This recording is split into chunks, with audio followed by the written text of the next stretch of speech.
Como punto previo y antes de dar inicio a nuestra charla del día de hoy, les agradecemos mantener sus micrófonos y cámaras cerradas para una mejor conectividad durante el evento.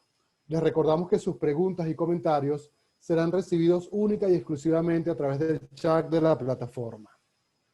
En segundo lugar, y como ya es habitual, les damos la bienvenida a nuestro seminario virtual intitulado El derecho de petición en la propiedad industrial y su tutela en la vía contencioso administrativa. Aprovechamos la oportunidad de agradecer el auspicio de dos de las más prestigiosas organizaciones en el ámbito del derecho administrativo en Venezuela, como lo son la Fundación Estudios de Derecho Administrativo, FUNEDA, representada por su presidente, la doctora Belén Ramírez Landaeta, y la Asociación Venezolana de Derecho Administrativo, AVEDA, en cabeza de su presidente, el doctor Juan Domingo Alfonso Paradisi. Gracias por su respaldo en la organización de este evento. Brevemente, aprovecho la oportunidad para informarles que la Cátedra Libre de Propiedad Intelectual Carlos del Pozo y Sucre de la Universidad Central de Venezuela, con el auspicio del Colegio Venezolano de Agentes de la Propiedad Industrial y el respaldo de la Asociación Interamericana de la Propiedad Intelectual, ACIPI, han organizado y abierto la participación para el premio Mariano Uzcategui Urdaneta al mejor trabajo científico en propiedad industrial en su primera edición. La fecha tope para presentar sus trabajos será el próximo 15 de diciembre del año en curso y desde ya esperamos contar con su participación. Retomando el tema que nos ocupa, hoy tenemos que nuestros insignes panelistas hablarán de uno de los principios fundamentales sobre los cuales descansa el derecho administrativo, y no es otro que la garantía de petición que tiene todo particular o administrado de dirigir y someter requerimientos, reclamos, quejas o demandas al conocimiento de un órgano del poder público. No obstante lo anterior, este derecho de rango constitucional, contemplado en el artículo 51 de nuestra Carta Magna, y reiterado en instrumentos de rango legal, como lo son la Ley Orgánica de Procedimientos Administrativos o la Ley Orgánica de la Administración Pública, tiene un carácter dual, una doble cara, que no es otra que el deber del Estado de dar una respuesta debida y oportuna a dichos requerimientos. Cuando dicha respuesta no se produce, surge la necesidad para los particulares de acudir a la jurisdicción contencioso administrativa a reclamar la tutela real y efectiva de su derecho o de su expectativa de derecho. Justamente este tema y su intrínseca relación con el derecho industrial será tratado por nuestros panelistas. La presentación de los mismos está a cargo de nuestra moderadora, la doctora Ana Hernández, a quien tengo el placer de presentarles en el día de hoy. Ana es abogada egresada de la Universidad José María Vargas, cuenta con estudios en Derecho Procesal Civil por la Universidad Central de Venezuela, una especialización en Propiedad Intelectual por la Universidad de los Andes, un diplomado en Derecho Constitucional Mención Contencioso Administrativo por el Instituto de Estudios Constitucionales, es miembro de COVAPI y su actual segunda vicepresidente, es miembro de ACIPI, donde desempeña el cargo de secretaria del Comité de Jurisprudencia. De nuevo, sean todos bienvenidos y le cedo la palabra a la doctora Ana Hernández. Ana. Hola, buenos días. Espero todos se encuentren bien. Gracias, José, por tu presentación. Bueno, el día de hoy, como ya mencionó José, estamos acá para hablar de un tema medular que, siendo de rango constitucional, también encuentra apoyo en instrumentos legales, como mencionó José, Ley de Procedimientos Administrativos, y que el día de hoy lo vamos a ver desde el punto de vista de la propiedad industrial, cómo ha sido la tutela del derecho de petición en los órganos de la jurisdicción contencioso administrativa. Este debate lo abrimos en vista a todas las carencias y todas las abstenciones u omisiones que ha sufrido o ha enfrentado el ente rector en materia de propiedad intelectual en Venezuela, y vamos a ver y vamos a hacer un estudio y un repaso de cuáles han sido los hechos que han desencadenado que se active la jurisdicción contencioso administrativa y cuál ha sido el pronunciamiento y los fallos que se han producido en ese sentido. Vamos a empezar nuestra conferencia el día de hoy con nuestro estimado colega, el doctor Luis Gerardo Arévalo. Luis es abogado egresado de la Universidad Santa María en el año 1995, universidad en la que cursó estudios de posgrado en Derecho Administrativo. Luis también cuenta con una especialización en Propiedad Intelectual en la Universidad de los Andes. Su trabajo especial de grado versó sobre el tema que estamos tratando justamente el día de hoy. Luis también es miembro de COVAPI, del Consejo Consultivo. Y bueno, sin más a que hacer referencia, le dejo la palabra a Luis para que empiece su exposición. Luis nos va a hacer una breve, va a dar una breve mención y va a hacer unas acotaciones sobre las generalidades del contencioso administrativo. Adelante, Luis. Hola, buen día. Gracias de nuevo por la invitación y gracias a todos por su asistencia. Este es un tema que siempre me ha interesado. Siempre estuve preocupado. La verdad es que siempre me ha preocupado el trazo generalizado que ha presentado el registro de la propiedad industrial, al que me referiré simplemente como SAPI, en los distintos ámbitos de su competencia. Es algo que me preocupaba 20 años atrás, cuando estaba a la cabeza de la coordinación de marcas y continúa preocupándome el día de hoy, por supuesto, desde otro ángulo, desde otra perspectiva. SAPI siempre ha enfrentado serias dificultades para ajustar su actividad a los lapsos previstos en la ley. Es algo que siempre hemos enfrentado y por eso nos hemos encontrado conversando, bien sea de las decenas de miles de oposiciones de marcas que permanecen pendientes por ser resueltas, bien sea del transcurso de más de 10 años para que se asiente la nota de renovación del registro de una marca, o también nos hemos encontrado hablando de los más de 15 años que han transcurrido sin que SAPI otorgue una patente de inversión. De hecho, voy a repetirlo. Voy a repetirlo porque creo que debemos recordarlo todos los días, porque entre nuestros asistentes hay profesionales que no son del área de la propiedad industrial, pero también porque cuando me contacta la junta directiva para hablar sobre este tema, cuando tengo mi primera conversación con Aneda Angulo, comentábamos sobre las razones que nos traen a abordar este tema, las razones que, como señalaba Ana, las razones que hacen que se esté activando la jurisdicción contencioso administrativa con relación a esta problemática. Y las razones son muchas. Las razones son muchas, pero creo que ninguna es tan contundente, ninguna es tan escandalosa como el hecho que durante casi 2 décadas no se haya otorgado una sola patente de inversión en el país. Esta es una situación de la que se ha dicho mucho, de la que hemos hablado en extenso. Se han dicho muchas cosas, desde resaltar la importancia de la propiedad intelectual para incentivar la innovación, para atraer la inversión extranjera. Hemos hablado de la obligación que tiene el Estado venezolano de protegerla de acuerdo con el artículo 98 constitucional. Hemos hablado de cómo tratados como el Convenio de París y el Acuerdo sobre los ARPIC obligan al Estado a proteger la propiedad intelectual, pero lo que durante muchos años no tratamos, no conversamos, no nos hemos dicho en voz alta, es que esta situación lo que plantea es una sistemática violación del derecho de petición de los solicitantes de marcas y patentes en el país, una violación de este derecho en la que ha incurrido SAPI al tiempo que por supuesto ha inobservado o no ha dado cumplimiento a su obligación constitucional de dar respuesta oportuna y adecuada, por ejemplo, a las más de 20.000 solicitudes de patentes que se han publicado durante todos estos años en el país. Si bien es ahora, luego de tantos años, siempre, o sea, nunca es tarde, creo yo, para que abordemos estos temas. Si bien es ahora que comenzamos a considerar esta problemática desde este punto de vista y analizando el derecho de petición, pues bueno, algo que podemos decir del mismo es que el derecho de petición es todo menos nuevo. Puede que sea un tema relativamente novedoso dentro del foro de la propiedad industrial, pero el derecho de petición es todo menos nuevo.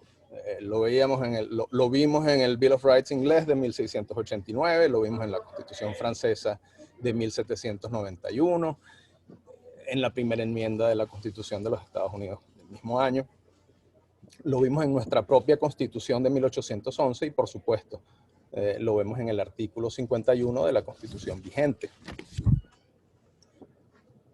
Su rasgo más característico, a mi manera de ver, y como ya lo adelantaban José y Ana, pues tiene que ver con esa dualidad.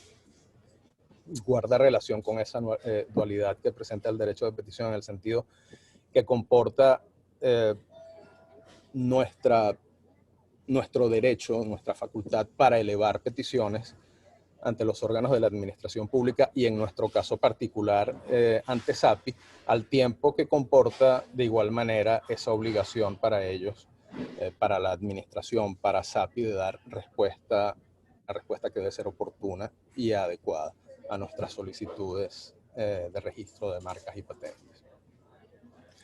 Otra característica es que el derecho de petición comporta o comprende toda petición que se formule, que se eleve ante un organismo de la administración pública, por supuesto, en el ámbito de sus competencias. Entonces, desde ese punto de vista, podremos hablar de derecho de petición, bien sea que se trate de una solicitud de registro de marca, de una solicitud de patente, de la solicitud de asiento, de una nota en protocolo, de la resolución de una oposición en materia de marcas, en fin, de la solicitud de declaratoria de caducidad por falta de uso de un registro.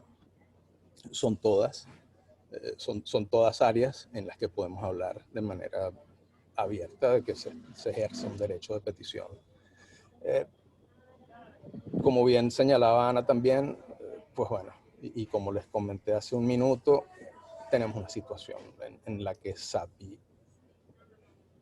incurre constantemente en abstenciones. De hecho, es una situación generalizada y poco a poco se ha ido volviendo la excepción a aquellos casos en los que tenemos una respuesta oportuna. Y por supuesto, estamos acá precisamente para hablar del medio idóneo para controlar las conductas omisivas de la administración. En nuestro caso de SAPI, ese medio idóneo no es otro que la acción por abstención o carencia, o la demanda por abstención o carencia, como la cataloga la Ley Orgánica de la Jurisdicción Contencioso Administrativa. Ahora, esta sesión no es precisamente una sesión que vaya a ser extensa, el tiempo apremia, estamos procurando hacer presentaciones breves, de manera que lo que vamos a hacer es una suerte de introducción al tema y en mi caso, en lugar de hacer un análisis muy exhaustivo del derecho de petición y de la acción por abstención, y en lugar de entrar en detalles como por qué elegimos acción por abstención en lugar de amparo por omisión, o si la obligación de respuesta de SAPI es una obligación general o de dar una respuesta precisa. En lugar de entrar a ese tipo de consideraciones, me voy a referir a algunos aspectos generales del tema, algunos aspectos que además son relevantes para nosotros en el ámbito de la propiedad industrial. Y creo que uno de esos aspectos es que debemos distinguir, debemos estar claros en que abstención o carencia y silencio administrativo, por ejemplo, son cosas muy distintas, tanto en lo que se persigue con una u otra vía o en su propia naturaleza. El silencio administrativo, como bien recordamos, no es más que una ficción legal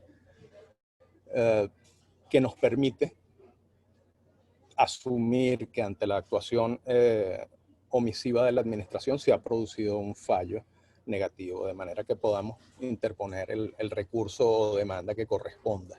Mientras que la acción por abstención lo que persigue precisamente es condenar a la administración a que dicte, a que cumpla con su obligación de dictar un acto específico. Entonces, eso es una diferencia importante. La otra, por supuesto, es que la figura del silencio administrativo resulta relevante en los procedimientos administrativos de segundo grado, es decir, cuando ya existe un acto dictado por la administración que ha sido objeto de un recurso administrativo. En cambio, o en contraste, la acción por abstención o carencia pues tiene relevancia tanto en procedimientos de primer grado como en procedimientos de segundo grado.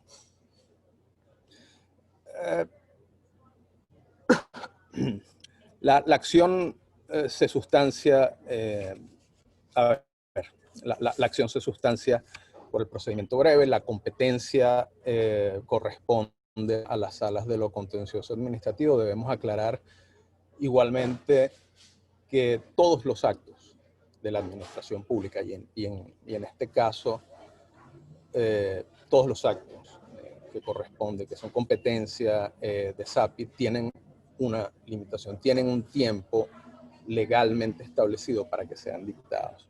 Y esta es una aclaratoria que probablemente suene muy básica para muchos de ustedes, pero el caso es que es común encontrar distintas normas en la Ley de Propiedad Industrial en la que no se hace referencia a un lapso determinado para que SAPI dicte un acto específico. Entonces, es muy común, y de hecho, alguna vez se lo escuché a algún funcionario público hablar de que, pues, bueno, la ley no establece un lapso para que yo dicte tal o cual acto. Y esto es algo de lo que la jurisprudencia se ha ocupado de manera extensa y uniforme, en el sentido que aún en ausencia de una norma específica en la ley especial que establezca un lapso determinado, pues hay soluciones para este problema. Y vamos a hablar de un ejemplo, el artículo 65 de la Ley de Propiedad Industrial. Si leemos el artículo 65 de la Ley de Propiedad Industrial, y disculpen que no tenga la memoria fotográfica, voy a leerlo brevemente, pero de acuerdo con el mismo, vencido el lapso de oposiciones sin que se haya interpuesto alguna, el registrador procederá a resolver la expedición de la patente si esto fuere procedente. El artículo no menciona más nada, no establece cuándo. Entonces debemos preguntarnos qué significa esto, cuándo debe procederse a la emisión o a la denegación de una patente. ¿Es esto algo que queda, o sea, la determinación del tiempo queda libre arbitrio del registro de la propiedad industrial? Pues como les mencionaba, la Sala Constitucional ha sido clara en cuanto a que en ausencia de una norma específica en la Ley de Propiedad Industrial, por ejemplo, que establezca cuándo deben producirse estos actos administrativos, debemos ceñirnos por los lapsos máximos de respuesta previstos en la Ley Orgánica de Procedimientos Administrativos, bien sea el de 4 meses o el de 20 días, dependiendo de si se tratan actos que requieran de la sustanciación de un procedimiento administrativo o no. Entonces, como les comentaba, siempre va a haber un lapso determinado para que SAPI dicte su acto, un lapso dentro del cual podría entenderse que esa respuesta que nos está dando es oportuna, aun cuando esto no lo veamos en la Ley de Propiedad Industrial. Esto es sencillamente una operación de aplicación supletoria de la Ley Orgánica de Procedimientos Administrativos. Un factor que me parece importante que tengamos en cuenta y que tiene, de nuevo, guarda relación con la limitación temporal que tienen los órganos de la administración pública para dictar sus actos, tiene que ver que esta acción, como la de nulidad en el contencioso, está sujeta a un término de caducidad previsto como el caso de la acción de nulidad en el artículo 32 de la Ley Orgánica de la Jurisdicción Contenciosa Administrativa.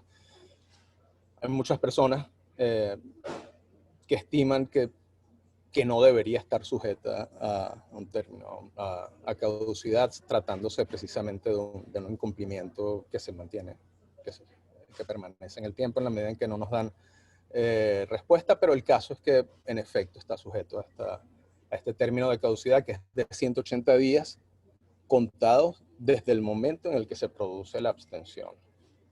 De ahí que sea importante tener muy claro cuándo, dentro de qué lapso debe producirse la decisión por parte de SAPI, dependiendo del procedimiento del que se trate, porque eso es lo que nos va a permitir también calcular de manera precisa cuál es nuestro término de caducidad. Y pues bueno, de esto puede depender la admisibilidad o no de nuestra acción por abstención.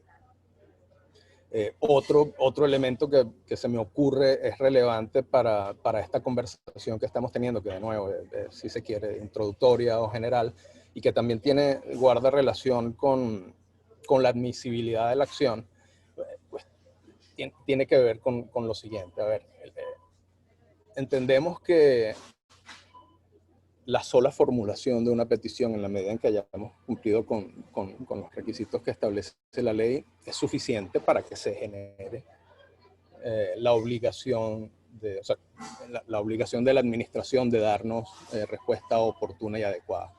Ese es el principio. Creo que basta hacer una lectura del artículo 51 para estar claro en que así funciona el derecho de petición y así se genera la obligación de la administración de darnos oportunidad de adecuada respuesta. Sin embargo, hemos visto que la jurisprudencia a este respecto, o sea, hemos visto fallos contradictorios en el sentido que por una parte se ha declarado la inadmisibilidad de acciones en las que el accionante solamente acreditó haber formulado una petición original, pero no acreditó haber realizado diligencias adicionales para procurarse una respuesta de la administración, pero al mismo tiempo hemos visto que antes se han admitido acciones en las que ni siquiera se ha acreditado, se ha consignado prueba de la petición original, y en esos casos la admisión se ha justificado en la posterior solicitud de antecedentes administrativos, que es típica de cualquier juicio en el contencioso. Entonces, de hecho, hace poco, en un caso de hace un par de años de propiedad industrial, vimos como la propia Procuraduría estaba solicitando se declarara una inadmisibilidad sobrevenida en función precisamente de esta situación de acreditar o no haber formulado la petición ante la administración. ¿Cómo nos cuidamos de esto? Pues, de manera muy sencilla, por supuesto que consignando copias de la petición original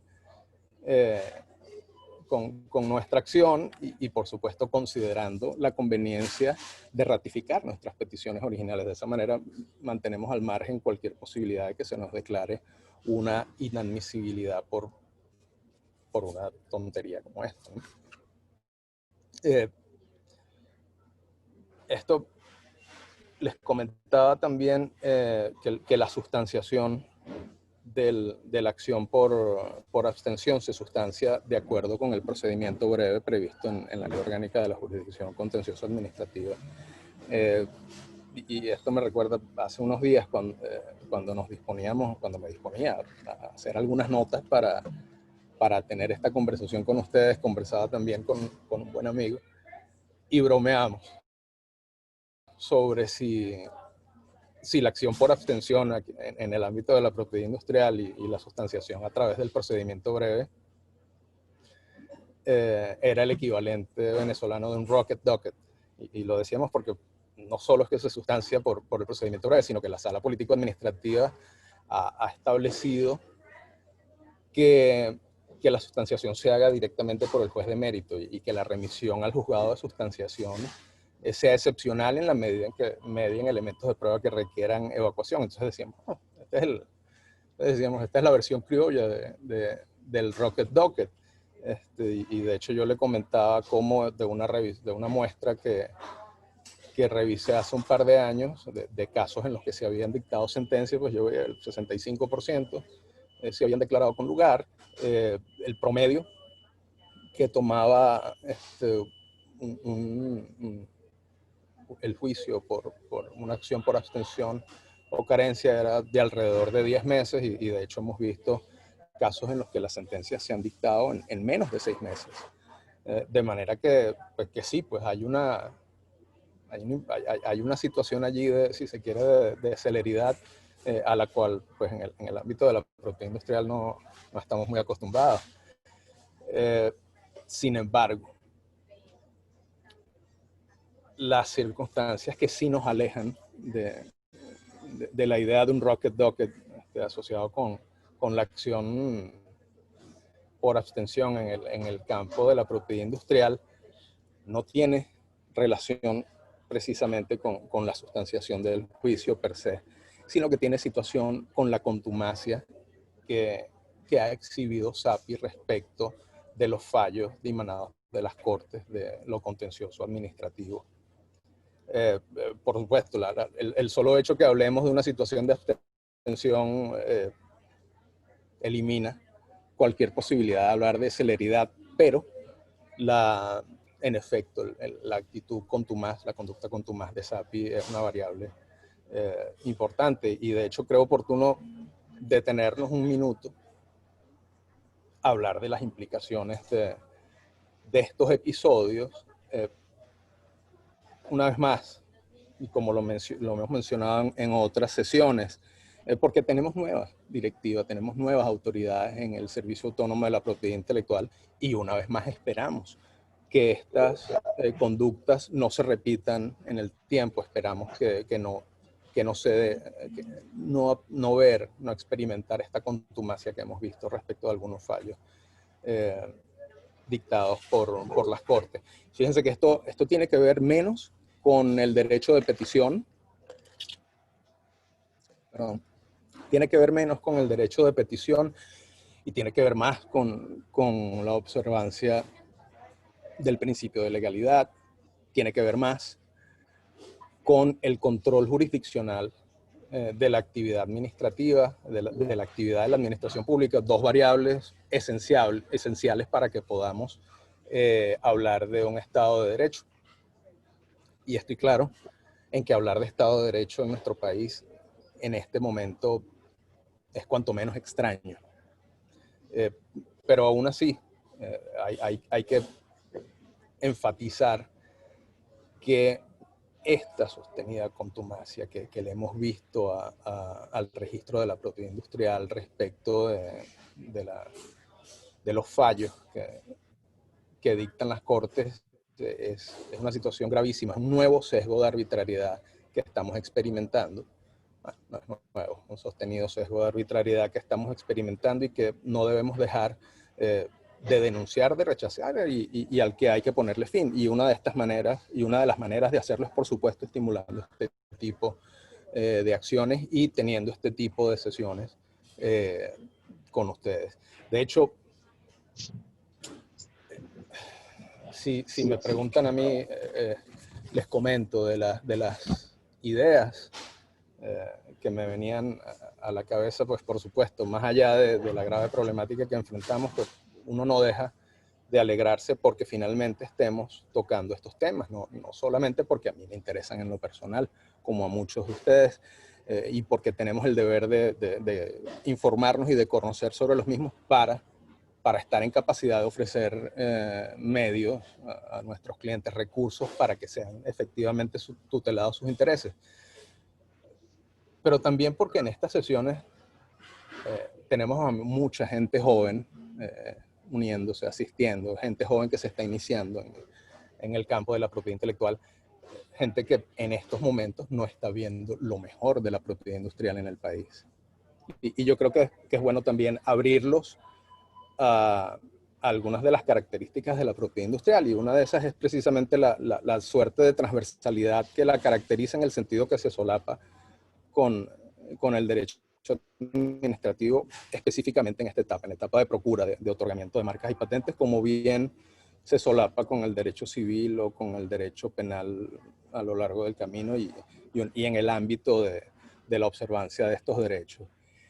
Yo, en esta misma línea, y así como hoy estamos conversando sobre derecho de petición y sobre la conducta omisiva de SAPI, se me ocurre que uno de los temas de los que muy probablemente nos encontremos conversando en el futuro guarda relación, tiene que relacionarse con la responsabilidad patrimonial de la administración pública en el campo de la propiedad industrial. Fíjense, el lugar común en cualquier presentación sobre marcas y patentes es que nos encontremos hablando o escuchando sobre la importancia de la propiedad intelectual como un instrumento, como una herramienta competitiva, sobre el inmenso valor que pueden condensar las marcas o las patentes. Hablamos sobre los cientos de millones que valen marcas como Amazon, Google o Apple o o el enorme valor de un portafolio de patentes. Pero en nuestro contexto actual, en el escenario que vivimos actualmente, quizás deberíamos preguntarnos cuál es el valor, cuál es el impacto económico de no contar con una marca o una patente en el país como consecuencia directa de las abstenciones en las que ha incurrido SAPI. Creo que estas preguntas, además de interesantes, son importantes que nos las formulemos precisamente para contextualizar, para tener una idea del daño que puede infligir SAPI en solicitantes de marcas y patentes, precisamente por no adecuarse a los parámetros de respuesta oportuna y adecuada, a los que está obligado de acuerdo con la Constitución. Por supuesto, es una conversación importante e interesante, pero que probablemente tengamos o que podamos tener con más propiedad un escenario en el que hablar de Estado de Derecho pues suene menos etéreo. Yo con esto termino y solo me queda agradecerles a ustedes por su atención, a la Junta Directiva por su invitación y por supuesto a Funeda y a Veda por apoyar esta iniciativa. Muchas gracias. Muchas gracias, Luis, por tu participación. Muy interesante tus reflexiones acerca de las generalidades del contencioso administrativo. En virtud de ello voy a hacer mención que efectivamente hemos visto que en el devenir del tiempo el Servicio Autónomo de la Propiedad Intelectual, SAPI, ha venido emitiendo decisiones, se generan actos administrativos que son impugnados en la misma sede administrativa o se ejerce bien sea el recurso jerárquico y no se obtiene, los particulares no obtenemos la debida o la oportuna respuesta del ente administrativo y de ahí que hemos tenido que acudir a la jurisdicción contencioso administrativa en este caso, que es el órgano jurisdiccional es constitucionalmente facultado para tal fin. Pero ¿qué ha ocurrido en el devenir del tiempo con todas esas abstenciones u omisiones en las que ha incurrido el SAPI? Desafortunadamente, o digamos que en el devenir del tiempo no ha habido, digamos, una actividad de accionar ante el contencioso administrativo, sino que hemos visto y hemos enfrentado una actitud, digamos, más bien pasiva. Sin embargo, el mismo ente administrativo, el Servicio Autónomo de la Propiedad Intelectual, ha notificado a los interesados y a los titulares de derechos a que activen o a que ratifiquen sus peticiones y esto a su vez genera una nueva expectativa de derecho abriendo nuevos lapsos procesales de los cuales se han desprendido una serie de acciones que han ido a la jurisdicción. Y en ese sentido debo destacar que durante el año 2008 el Servicio Autónomo de la Propiedad Intelectual en el boletín oficial emite aviso oficial para que todos aquellos interesados que hubiesen presentado recursos jerárquicos por ante el ministerio de la época ratificaran sus peticiones con el compromiso de que iban a ser decididas en un lapso perentorio. Estas ratificaciones ocurrieron y desafortunadamente para los interesados las decisiones nunca llegaron. Este preámbulo lo hago para darle presentación a nuestro colega José Gregorio Torrealba, a quien damos una especial bienvenida. José Gregorio es especialista en derecho abogado de la Universidad Santa María, en el año 97, especialista en Derecho Administrativo de la UCAP en el año 2002, es abogado líder en el área de resolución de controversias y derecho público por los directorios legales más relevantes como son AVEDA, la Asociación Venezolana de Derecho Administrativo, actual presidente de la Asociación Venezolana de Arbitraje y socio senior de Lega Abogados. Además cuenta con un máster en leyes de la Universidad de London. No me queda más que darte la bienvenida a tu presentación, José Gregorio. Él nos va a hablar de un caso para estudio, la ratificación de solicitudes y recursos administrativos y el ejercicio de acciones en el contencioso administrativo. Adelante, José Gregorio. Muchísimas gracias, Ana, por la presentación tan amable, y también quiero darle el agradecimiento a la Junta Directiva de COAPI por esta invitación, además de felicitarlos por querer hacer un evento que trate sobre este tema que digamos, ha venido sacudiendo la administración en materia de propiedad industrial en Venezuela, ¿no? También quiero agradecer a FUNEDA y a la Asociación Venezolana de Derecho Administrativo por haber apoyado con la organización. Bueno, efectivamente, el tema de los retrasos, de las abstenciones y los silencios administrativos del SAPI siempre han estado ahí, han sido algo prácticamente de rutina. La diferencia es que hace probablemente un poco más de una década, aun cuando existían retrasos, el SAPI generalmente se pronunciaba. Eso sin, por supuesto, sin dejar de lado el hecho de que muchísimas marcas, solicitudes, oposiciones de todos los procedimientos administrativos pendientes en el SAPI, muchísimos de esos casos se quedaron pendientes de decisión. El registro de la propiedad industrial, el propio viceministro de Industrias Ligeras en su momento, yo creo que con la finalidad de limpiar un poco ese archivo de cosas pendientes que tenían, comenzaron con un proceso de solicitar ratificaciones, tanto a recursos administrativos como solicitudes, oposiciones. Hemos pasado por muchas etapas de esas solicitudes de ratificación.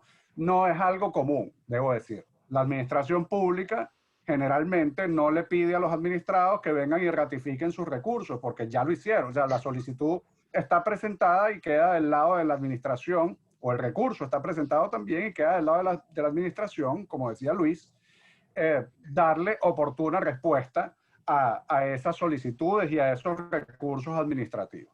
Pues bueno, el caso en materia de propiedad industrial no ha sido así, Y hoy lo que quiero es hablarles de un tema que básicamente fue el primer proyecto, el primer caso, por ponerlo en singular, pero en realidad, por lo menos en esta presentación de las que les voy a hablar, fueron 22 casos, de la primera solicitud o de la primera convocatoria que hizo la Administración de la Propiedad Industrial para que los interesados ratificaran, en este caso, los recursos jerárquicos. Pero es importante también decir que es todo lo que las consecuencias, o digamos, las decisiones que se dictaron en el transcurso de estos casos son los que abrieron la puerta a todos los demás. Las abstenciones, los recursos de nulidad, en los casos en los que la administración en materia de propiedad industrial ha pedido la ratificación, pues es sobre la base de las decisiones dictadas sobre todo por la Sala Constitucional que efectivamente se puede interpretar que las ratificaciones abren efectivamente un nuevo lapso para ejercer las acciones contencioso administrativas. Bueno, y como les digo, vamos a recorrer esto de una manera práctica, ¿ok? Para comparar también y para darnos una medida real de lo que puede ser efectivamente la efectividad de este tipo de recursos, ¿no?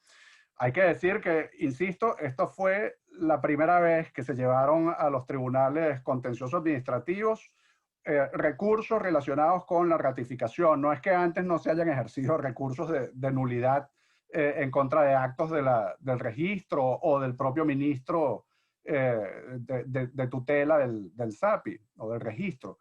Es sencillamente lo especial de este caso por la ratificación. Bueno, como les decía, en ese caso nosotros tuvimos instrucciones de 22 clientes, 22 titulares de derechos de propiedad industrial. La marca más antigua que estaba involucrada en estos casos había sido presentada en 1990. Ya para el 2008 ya había cumplido mayoría de edad. Y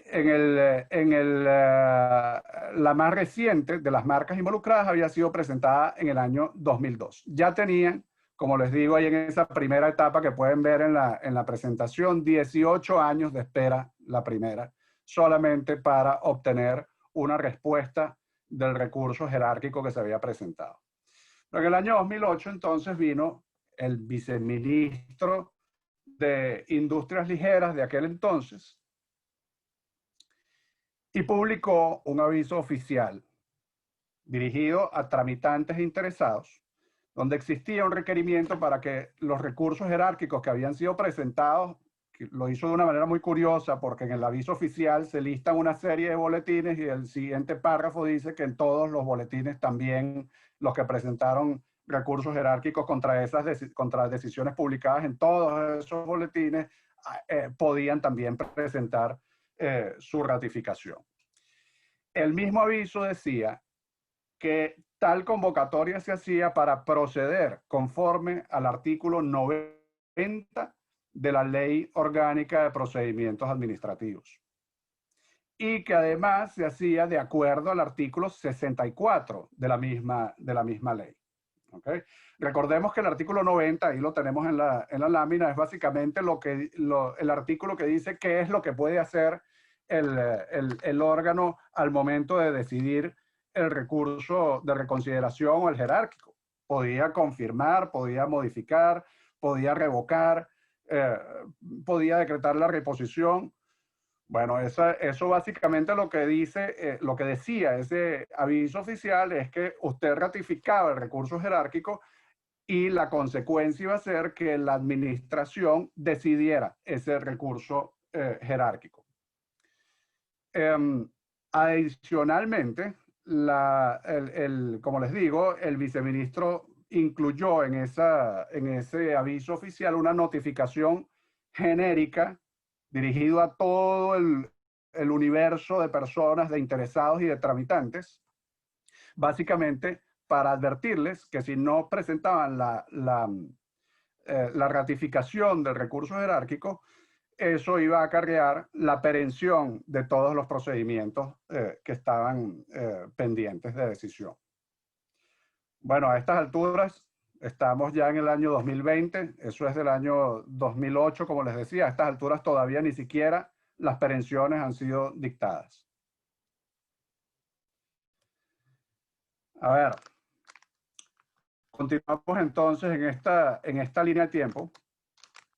Lo primero que hicimos fue analizar realmente el contenido jurídico de este aviso oficial. ¿Qué implicaba este aviso oficial? Hay que recordar que para este momento, y digamos es un criterio que todavía está vigente, el silencio administrativo había sido analizado y además convertido en un clásico, una joya de la jurisprudencia contencioso administrativa venezolana, el criterio establecido por la Sala Político-Administrativa en el caso Ford Motors de Venezuela. En ese caso Ford Motors de Venezuela le decían que si usted no ejerció los recursos administrativos o contenciosos administrativos dentro del lapso relevante que debía ser aplicado para el caso particular, pues la consecuencia era que si bien la administración quedaba con un deber infinito de responder, ya no habría otra oportunidad para los administrados para poder presentar los recursos contenciosos administrativos. Bueno, ese era el criterio con el cual nos estábamos enfrentando, porque además era claro para ese momento, estamos hablando del año 2008-2009, era claro que las ratificaciones voluntarias de una solicitud o de un recurso tampoco abrían la puerta a una reapertura del lapso de caducidad para presentar el recurso contencioso o la acción contencioso administrativo de nulidad en este caso. Bueno, nuestro criterio, y así lo expusimos en un caso piloto, digamos, porque no queríamos contactar a todos los titulares que estaban con los cuales teníamos, por supuesto, en la firma algún trato. No queríamos contactarlos a todos para invitarlos a lanzarse en una aventura que en realidad no sabríamos cómo terminaba. Así que contactamos a uno para ofrecerle esto como un caso piloto. Y en el texto de la demanda de nulidad nuestro argumento sobre el tema de la admisibilidad era precisamente que el aviso implicaba una intención de decidir los recursos jerárquicos ratificados, que como consecuencia se reabría el lapso para decidir de los 90 días hábiles que tiene el ministro para poder decidir. Y en consecuencia, luego de vencidos esos 90 días hábiles, se reabría también, y creo que el término no es del todo correcto porque no es reabrir, se abre nuevamente un lapso de caducidad sobre la base de ese aviso oficial que se había publicado. Pues bueno, el juzgado de sustanciación, en esa sentencia que ven ahí, el 29 de septiembre del 2009, dio la luz verde. No argumentó, no sustentó el análisis que hizo sobre el tema de la caducidad, pero sencillamente dijo que efectivamente el recurso había sido presentado dentro del lapso y admitió el recurso de nulidad. Luego de eso procedimos a presentar el resto de las demandas de nulidad para las cuales fuimos instruidos. Litigamos esos casos de una manera muy intensa. Hubo evacuaciones de pruebas en el juzgado de sustanciación de la Sala Político-Administrativa del Tribunal Supremo de Justicia en 22 casos. En los 22 tuvimos inspecciones judiciales, estuvimos, bueno, toda clase de pruebas de tipo documental. Finalmente llegamos a la etapa de informes. Ahí entró en vigencia, por cierto, la nueva ley orgánica de la jurisdicción contencioso administrativa. Habíamos tenido probablemente 2 o 3 actos de informe. El resto de los casos tuvimos que ir por primera vez a estrenarnos en audiencias orales de informes en la jurisdicción contencioso administrativa para casos de nulidad. Bueno, luego de haber hecho eso, digamos, todos los casos habían ya alcanzado la etapa para dictar sentencia en cuestión de 1 año y 8 meses. La Sala Político-Administrativa emitió una decisión en febrero, básicamente revocando el auto de admisión del juzgado de sustanciación, diciendo que el criterio vigente, el criterio que debía tomarse en cuenta era el de Ford Motors. Era el de Ford Motors. Ahí lo pueden ver. Y que por lo tanto, esa ratificación, como lo tenemos ahí destacado, debe entenderse como un acto por el cual la administración pretendió conocer si existía o no interés de los solicitantes. Más nada, sencillamente era preguntarle a los interesados si efectivamente querían o no querían que se decidiera el recurso. Esa decisión, para nosotros por supuesto que fue increíble, ¿no? Ya después de haber transcurrido 1 año y 8 meses litigando los 22 casos, pues bueno, la sala político emitió este criterio y luego los otros 22 casos siguieron, los otros 21 siguieron como un dominó. A todos, absolutamente a todos, les revocaron el auto de admisión por haber supuestamente sido presentado fuera del lapso de caducidad.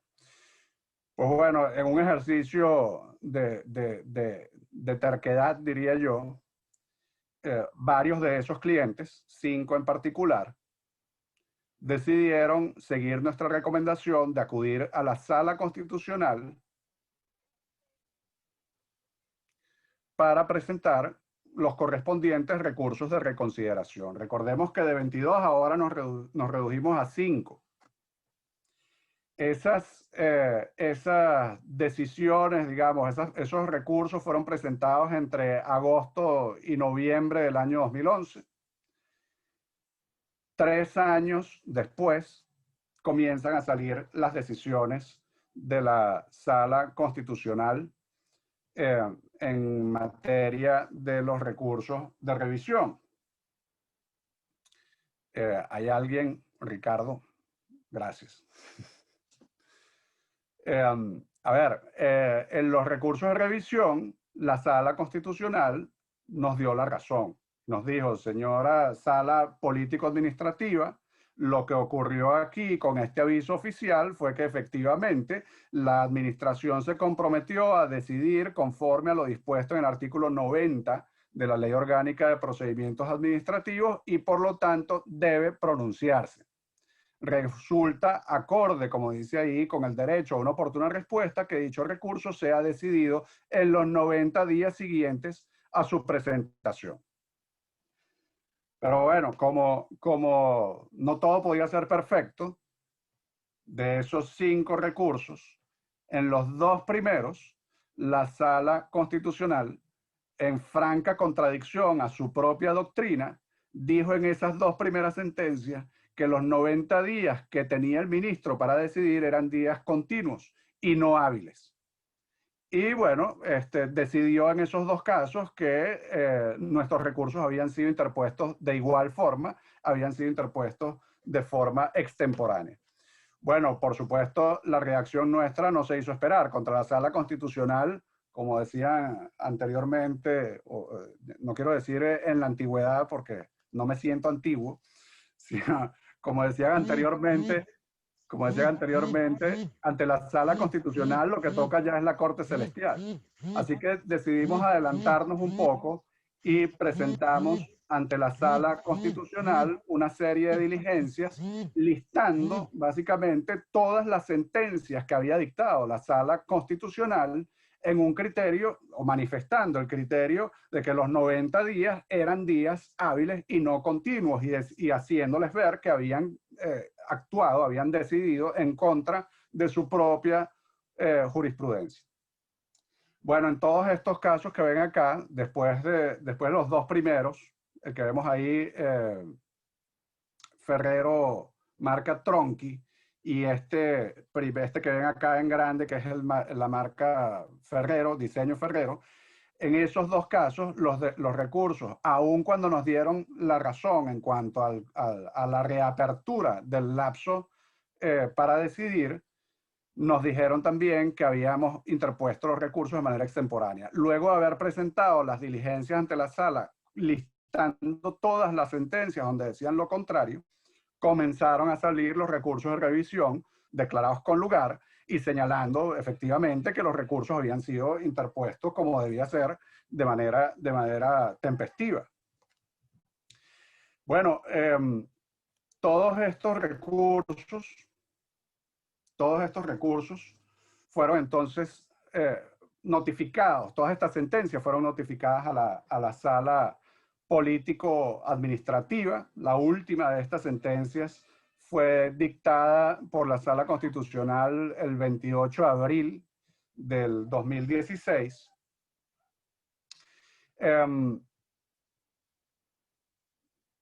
Entre tanto, cuando la Sala Constitucional dictó las primeras 5, las que fueron declaradas con lugar fueron remitidas, como les digo, a la Sala Político-Administrativa para nuevos pronunciamientos. Y comenzó la Sala Político-Administrativa a decidir el fondo de estos casos. Bueno, de esos 22 clientes, de esos 22 titulares de marcas que iniciaron estos procedimientos, solamente los 3 que obtuvieron las decisiones de la Sala Constitucional declarando con lugar los recursos de revisión fueron capaces de tener una decisión favorable de la Sala Político-Administrativa. Por supuesto, después hubo otros titulares de marcas que ejercieron el recurso de revisión. Recordemos que para el recurso de revisión no hay un lapso de caducidad para presentarlo. Esos clientes también obtuvieron decisiones favorables en la Sala Constitucional y luego también obtuvieron decisiones favorables en la Sala Político-Administrativa. Posteriormente fue decretada la ejecución voluntaria, porque el SAPI, aun cuando recibía las sentencias en sus notificaciones, notificadas, pues básicamente no emitía las decisiones. Comenzamos nosotros a solicitar o a iniciar el proceso para la ejecución de la sentencia. El 6 de diciembre de 2016 comenzaron esos decretos de ejecución a salir. Luego volvimos con el resto de las sentencias también. Es un periodo más o menos de 1 año y tanto. Finalmente, en el año 2018 tuvieron que ser dictadas 4 decretos de ejecuciones forzosas, porque el SAPI mantenía la contumacia al no decidir los casos bajo los lineamientos que le había emitido la Sala Político-Administrativa.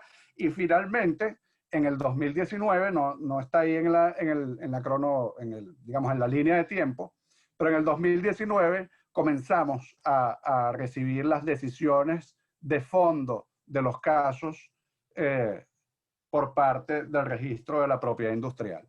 Si eran decisiones contrarias a los intereses de esos titulares o favorables, la verdad es que es poco relevante a los efectos de lo que queremos demostrar acá. Estos titulares de marcas que decidieron hasta el final obtuvieron decisiones. Después tuvieron que decidir nuevamente si seguían en la pelea o probablemente obtuvieron sus marcas. Pero el punto está en que solamente de todo ese universo de gente que fue convocada a ratificar los recursos jerárquicos que pueden imaginarse, eran miles. Solamente estos titulares de marca fueron los que terminaron obtuviendo decisiones sobre sus casos. El procedimiento judicial en total, con todo lo que les acabo de contar, hasta llegar a la ejecución, digamos, o a la decisión del SAPI, tomó un poco más de 9 años. ¿Qué podemos decir a manera de conclusión? Bueno, hay una gran importancia en el tema de la ratificación para lo que han sido las diferentes convocatorias que ha hecho el registro de la propiedad industrial en las diferentes oportunidades que lo ha hecho. Recordemos que hubo, además, en ese mismo año 2008, el registro de la propiedad industrial decretó como desistidas una gran cantidad de marcas porque no se habían defendido en las oposiciones que se les habían presentado, cosa que era totalmente permisible bajo la vigencia de la decisión 486. Eso es otra historia, pero también salió bien ante el contencioso administrativo. También hubo luego en el año, si no me equivoco, 2016, eso es ya básicamente el caso que va a comentar Joaquín, una convocatoria a ratificar también oposiciones presentadas ante el registro de propiedad industrial. Eso dio lugar a recursos por abstención. Y finalmente, en el año 2018, si no me equivoco, el registro de la propiedad industrial volvió a emitir un aviso oficial pidiendo de nuevo la ratificación, pero esta vez para prácticamente todo lo que quedaba sin haber sido ratificado. Entonces, yo entiendo perfectamente que el registro de la propiedad industrial pueda haber en esto algún mecanismo para sanear sus archivos debido a la gran cantidad de casos pendientes que tiene, pero digamos, desde nuestro punto de vista, ha sido beneficioso para los titulares de marcas porque les ha permitido poder ejercer este recurso de acceso a la justicia. La ratificación de una solicitada por la administración, como ven ahí, va a generar 2 tipos de acciones. O si se trata de ratificación de recursos administrativos, en consideraciones y jerárquicos, lo que procede es efectivamente la demanda de nulidad. Después de que se haya vencido el lapso que tiene el ministro o el propio registro en los casos de reconsideraciones para decidir. Y por otro lado, cuando se han solicitado la ratificación de solicitudes de registro, solicitudes de cancelaciones o caducidad por falta de uso, solicitudes de nulidad, oposiciones, cualquiera de estos que son de lo que nosotros denominamos procedimientos administrativos en primer grado, pues lo que corresponde es la demanda por abstención. porque ahí no existe silencio administrativo. El silencio administrativo requiere que haya además un acto previo que es el que vas a impugnar. Yo creo que a manera de conclusión podemos decir que la jurisdicción contencioso administrativa ha resultado en una tabla de salvación para muchos de los titulares de derechos de propiedad industrial o que tienen pretensiones ante el registro o la administración en general en materia de propiedad industrial, debido a que en otras oportunidades los casos en esta materia siempre quedaban pendientes. Siempre quedaban pendientes. Los que han ejercido acciones en la jurisdicción contencioso administrativa son los únicos que han logrado obtener alguna solución a sus casos. Y hay que decir, esto, digamos, es un tema que hay que manejar con mucho cuidado. Sabemos muy bien cuál es la situación actual del Poder Judicial, pero en materia de propiedad industrial, la jurisdicción contencioso administrativa ha jugado un papel muy importante, muy importante.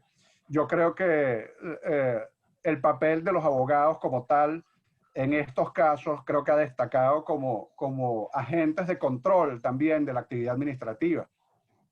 Y yo creo que este tema del ejercicio de recursos o de acciones contencioso administrativas debe ser considerado como algo ya dentro, digamos, de la práctica de la propiedad industrial.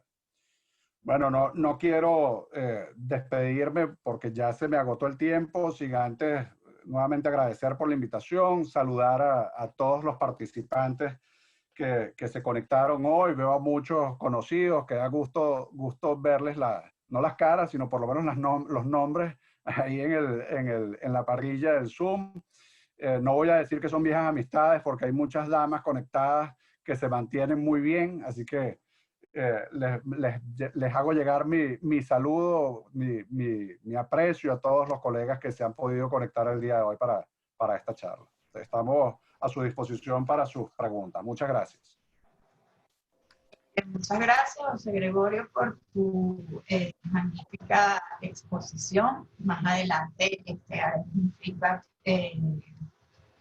luego de la presentación de nuestro colega Joaquín Núñez Landáez, quien va a hacer su presentación sobre las acciones por abstención y recursos contenciosos de nulidad administrativo a raíz de las ratificaciones publicadas por el Servicio Autónomo de la Propiedad Intelectual. Bueno, Joaquín es abogado de la Universidad Católica Andrés Bello en el año 2005. Tiene una maestría en Administración de Empresas de la Golden Gate University de San Francisco. Tiene una maestría en Propiedad Intelectual en el John Marshall Law School en 2008. Es miembro de OVAPI, ACIPI y es socio de Joe Peláez Castillo y Duque. Y abogado líder en materia de recursos contenciosos de la firma. Bueno, Joaquín va a tocar un tema bastante, digamos, un poco álgido en lo que a materia contencioso administrativa se refiere, visto que, como ya mencionó José Gregorio en su magnífica exposición, así como mencionó Luis, la administración, en este caso el SAPI, constantemente emite decisiones, las cuales son recurridas por los particulares y nos quedamos en un limbo jurídico porque nos quedamos a la espera de que se haga un pronunciamiento que, haciendo una cuenta corta, podemos decir que tenemos una espera al menos de 15 años en materias de recursos de reconsideraciones y tal vez un poco más en materia de oposiciones.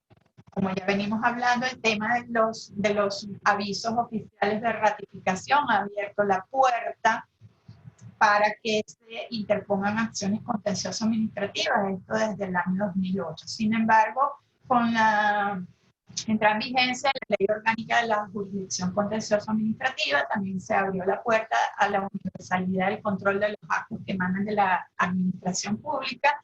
Quiere decir que cualquier decisión de la administración pública, pues no hay obligación por parte del administrado en agotar la vía administrativa, sino que puede recurrir directamente en dicha sede contenciosa.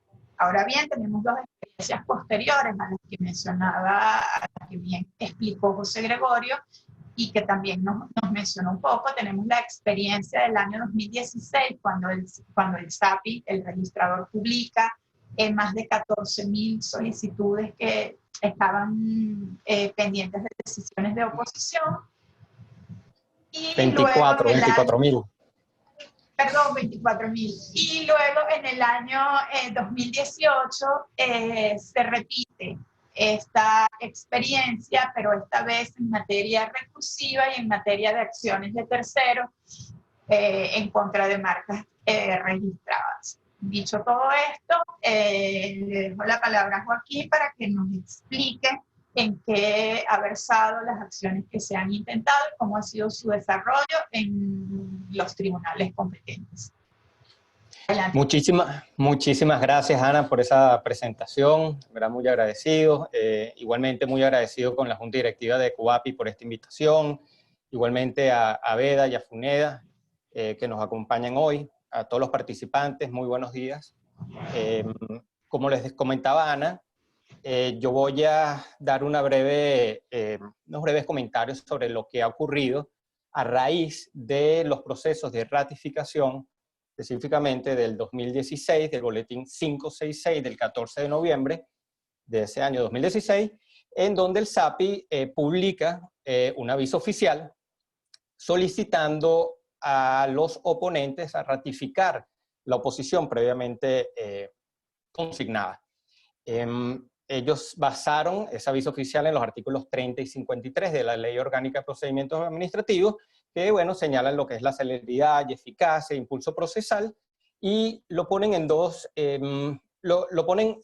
con dos finalidades, ¿okay? La primera, depurar los procedimientos administrativos en trámite, para ver quién sigue interesado y quién no. De 24.000 casos, uno se podrá imaginar con todos los años transcurridos, pueden haber varios que ya no les interesa seguir en el trámite, y por el otro lado ya agilizarlos que efectivamente la gente ratifique y, bueno, obtener una decisión después de todo el tiempo esperado. En este boletín fueron 17 tomos, que aproximadamente tiene 100 páginas cada uno. Fueron más de 24.000 casos de oposición. Se dice en verdad bastante rápido, pero hay que verle la cara a lo que son 24.000 casos de oposición. Y bueno, del más viejo que conseguimos, de los que estaban ahí publicados, efectos de ratificación, encontramos oposiciones y solicitudes específicamente del año 1972. Es decir, en verdad casi más de 40 años en ese caso en particular, ¿no? Y bueno, y también encontramos de esos 24.000 casos, oposiciones o solicitudes presentadas en el año 2014 que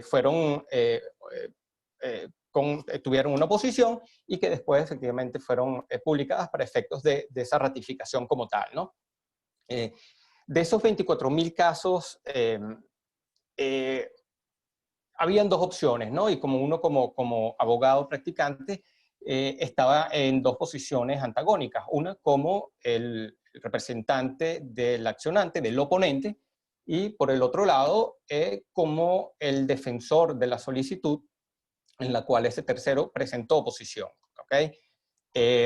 Dos artículos importantes de la Ley de Propiedad Industrial al respecto, más allá del artículo 67 que establece la posibilidad de presentar esa oposición, es el artículo 80 que establece que el registrador resolverá la oposición con las pruebas que presenten los interesados dentro del plazo de 30 días, contados a partir del vencimiento de los lapsos establecidos en el artículo 78 de dicha ley, que es el referente a la contestación de oposición. José Gregorio en su exposición comentaba lo hizo brevemente, del tema del cambio de ley en el año 2008, en donde fueron publicadas como desistidas por falta de contestación a oposición un gran número de solicitudes de marca, justamente a raíz del cambio de ley, en donde la 486 no requería que hubiese una contestación a la oposición, mientras que en la ley de propiedad industrial lo establece explícitamente, ¿no? Entonces, después dice en el artículo 81, vencido ese lapso al que se refiere, sin que haya habido oposición o declarada sin lugar, el registrador efectuará el registro de la marca si fuera procedente y expedirá el certificado, ¿no? Hablamos del tema de cómo a raíz de estas ratificaciones hay una reapertura de los lapsos en los cuales la administración debe decidir, y en base a eso existe la opción de acudir a la jurisdicción contenciosa administrativa para finalmente obtener una decisión a estas oposiciones, ¿no? Sin duda alguna, de cara al cliente, muchos casos eran muy sensibles. Ya de por sí es muy difícil explicar por qué no deciden una oposición que tiene 20 años en espera o más. Y bueno, ahora presentarle además una opción de ir a los juzgados nacionales era un paso adicional que como bien comentaban, ya debe ser parte de la práctica del abogado de propiedad intelectual en nuestro país, ¿no? De estos 24.000 casos de oposición, muchas firmas tradicionales, digamos entre 4 o 5 firmas que son las que tienen mayores antigüedades en el país, tenían el 60% más de los casos, ¿no? Otras firmas decidieron, mira, voy a ratificar todos los casos que yo tenga y bueno, y de mis solicitantes, bueno, sigo vigilando para ver si hubo una ratificación o no. ¿Okay? Específicamente, en estos casos, estratégicamente nos fuimos por las demandas por abstención o carencia, solicitando una decisión. Ya no era que gano o pierda el caso, sino más bien SAPI decide, es el momento, ¿no? En esa oportunidad se llevaron más de 200 solicitudes de marca, tanto actuamos como tanto de oponentes, como en representación de los solicitantes, y bueno, había mucho escepticismo, poca confianza, ¿no? No había muchas expectativas, era un gasto adicional para el cliente, había un poco de recelo sobre si ejercer esta acción o no. Al final, tienes dos opciones, ¿no? Seguir esperando o hacer algo. Entonces, bueno, se decidió, vamos a hacer algo, vamos a ver qué ocurre, se hicieron los casos pilotos, y bueno, empezamos ya con el tema de empezar a ejercer las acciones, el lapso para ejercerlo lo comentaba Luis en su presentación, establecieron la Ley Orgánica de la Jurisdicción Contenciosa Administrativa en el artículo 32, con todos los requisitos de admisibilidad en el artículo 23 y 24, y aquí en verdad contamos con un procedimiento que es bastante bondadoso porque en verdad hemos obtenido estas decisiones, o las obtuvimos en un lapso de un año, año y medio, bastante concentrado.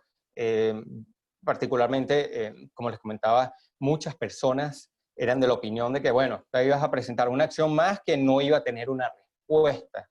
Pero en este caso, por ser un tema tan evidente, la abstención, y que, bueno, ellos publicaron este aviso oficial para ratificar y agilizar, las decisiones fueron favorables, ¿no?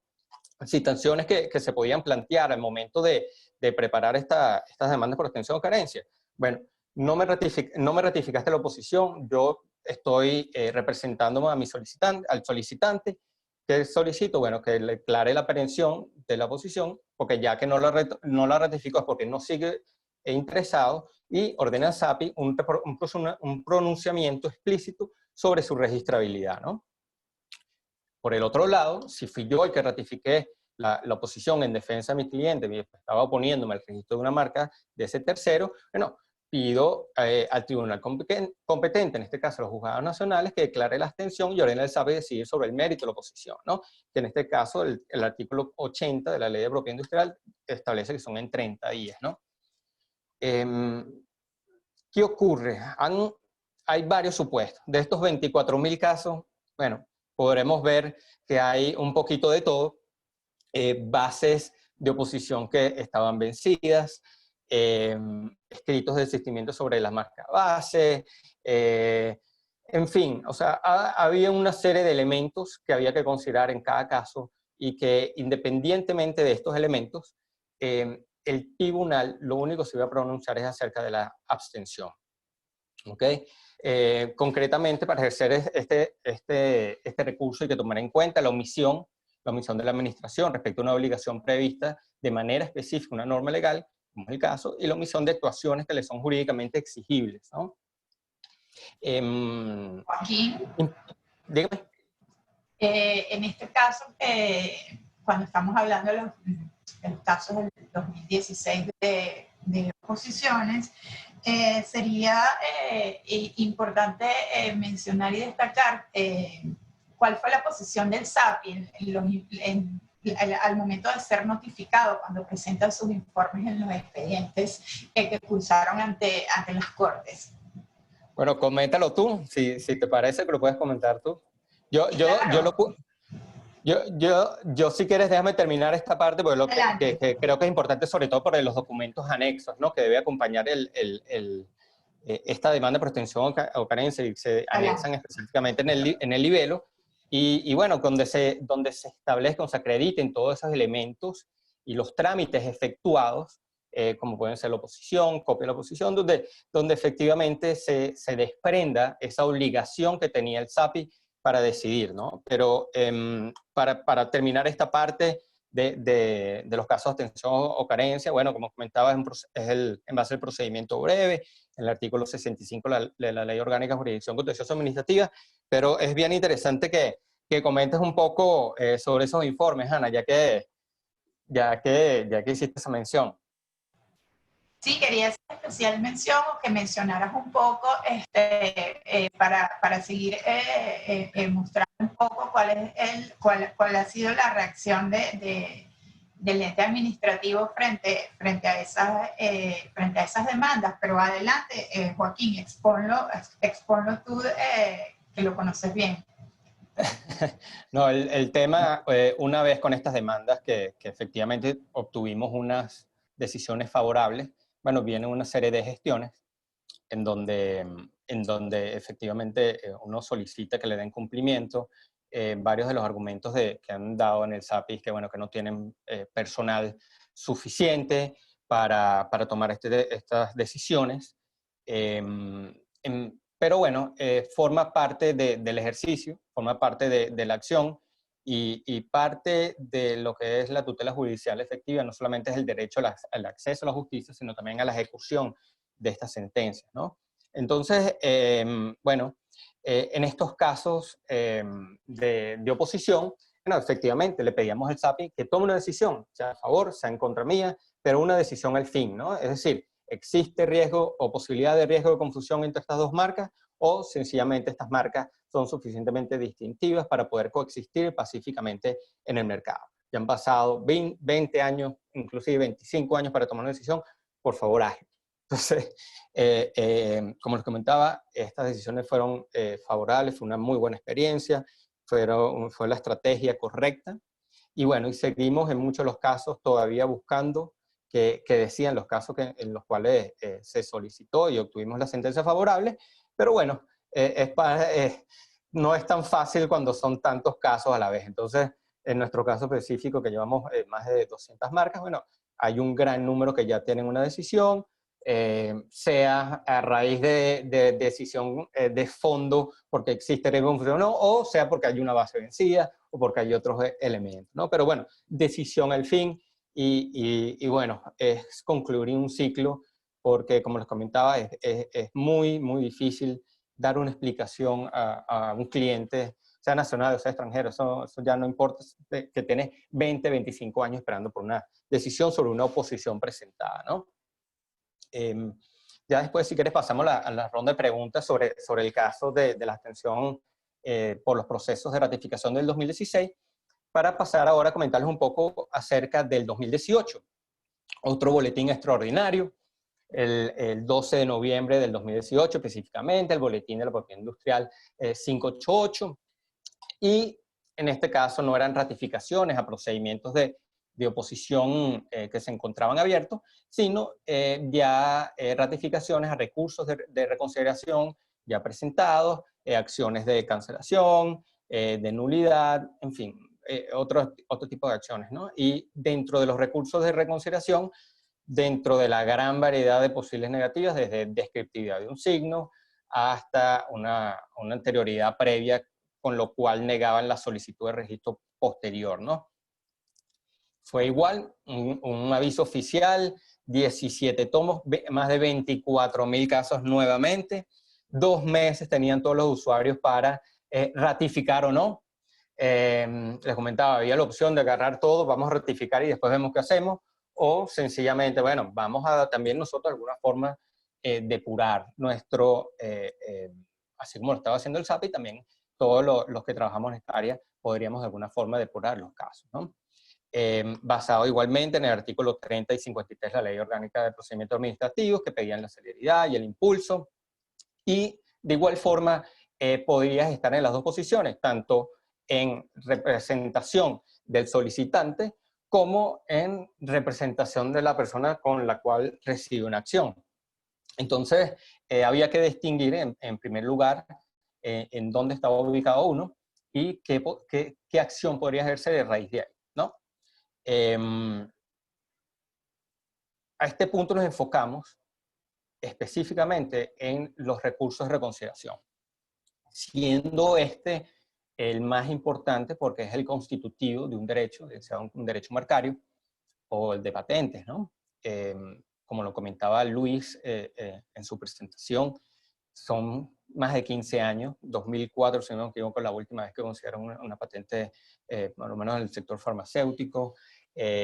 Lamentablemente, el SAPI dejó de decidir casos o solicitudes de patente y lo llevaba únicamente a la etapa de publicaciones y hasta ahí quedaba.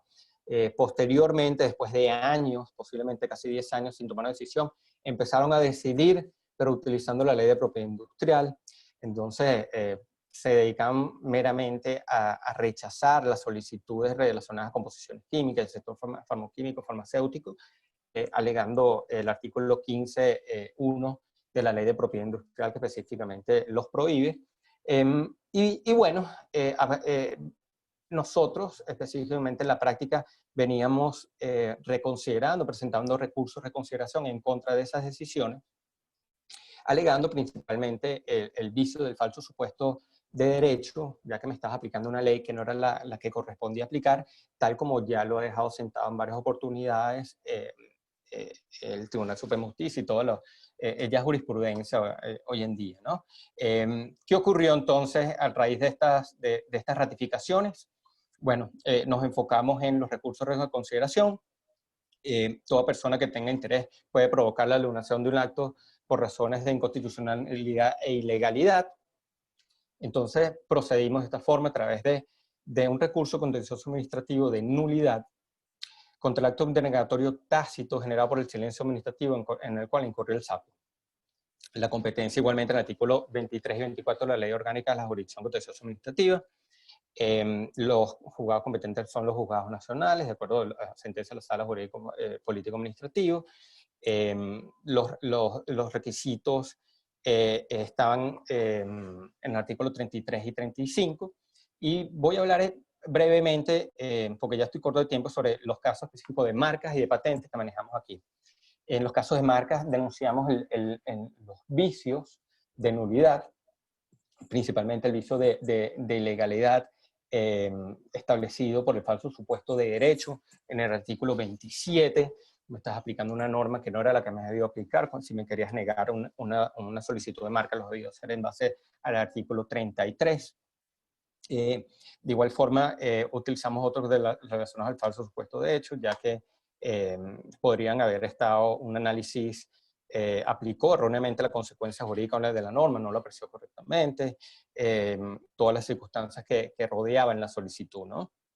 Entonces, bueno, de igual forma yo creo que es importante mencionar lo que es la sustanciación, ¿no? O la importancia de tener un expediente administrativo bastante robusto al momento de que se haya presentado ese recurso de reconsideración, si es el caso de descriptividad, que lo haya declarado el SAPI, bueno, tener los elementos y los medios probatorios adecuados para demostrar que estamos frente a un término, un signo distintivo intrínsecamente distintivo, que no es no señala ni es descriptivo, ni señala elementos de los productos o servicios que pretende proteger. Y bueno, en base a eso, buscar demostrar el carácter distintivo en el juicio. De igual forma, se denunció el principio de confianza legítima. Son principios que, bueno, estaban consagrados ya en su propia doctrina. Una vez presentada, y sobre todo esas solicitudes de patente presentadas durante la vigencia de la decisión 486, específicamente desde el año 2000 a 2008, bueno, fueron presentadas bajo esa ley y yo tenía una expectativa de derecho que iba a ser analizada bajo esa ley, ¿no? Y bueno, el procedimiento es en verdad bastante breve, igual como es el tema de extensión o carencia. En un año y medio estamos esperando que ocurra la decisión. El artículo 76 siguiente de la Ley Orgánica de Jurisdicción Contencioso Administrativo establece el procedimiento, es bastante bondadoso, puede ser muy concentrado. En la misma audiencia se puede, si no se promueven, se concentra todo lo que son los medios probatorios. Y bueno, y al final, ¿qué perseguimos? La nulidad del acto impugnado, el acto administrativo en el cual negó la solicitud de la marca o de la patente. Y bueno, y específicamente en el caso de marcas, solicitamos a través de este silencio que proceda a conceder el registro de las solicitudes bajo apercibimiento que, y aquí yo creo que está lo importante y lo novedoso, ¿no? Que de no acatar dicha orden, ¿okay?, se tenga como certificado de registro la sentencia dictada a tales efectos. ¿Okay? Y aquí, bueno, hago un pequeño paréntesis sobre la importancia de esta petición, ya que y como lo veníamos comentando, es bien difícil la ejecución de la sentencia, pero con este petitorio lo que buscamos es que con la misma sentencia que nos den, la misma funja como certificado de registro y que la fecha en la cual sea publicada esta sentencia sea la fecha en la cual comience a correr el registro de la marca. En el caso de las patentes, fueron revisados de caso a caso, inclusive tenemos muchos relacionados, o sea, un caso específico muy especial, lo estamos analizando de un diseño, modelo industrial bajo la ley de propiedad industrial, pero que sin duda es bastante interesante porque también el SAPI empezó a negar estos diseños industriales diciendo que, bueno, que las fotos no eran claras, que las líneas no se podía distinguir bien dónde están los elementos de novedad. Y bueno, ejercimos igualmente esta acción por silencio administrativo buscando una decisión de fondo, ¿no? Específicamente, utilizamos la decisión 486, que es una ley en verdad bastante robusta. También en la decisión 486 tiene lo que es el manual andino de patentes, que establece cómo deben ser analizados los 3 requisitos de patentabilidad, lo que es novedad, nivel inventivo y aplicabilidad industrial, y sencillamente establecer los lineamientos para que el juez contencioso pueda tomar una decisión, ¿no?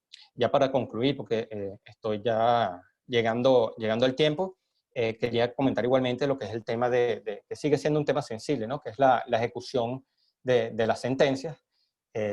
Y bueno, cuáles son las acciones que uno puede realizar, ¿no?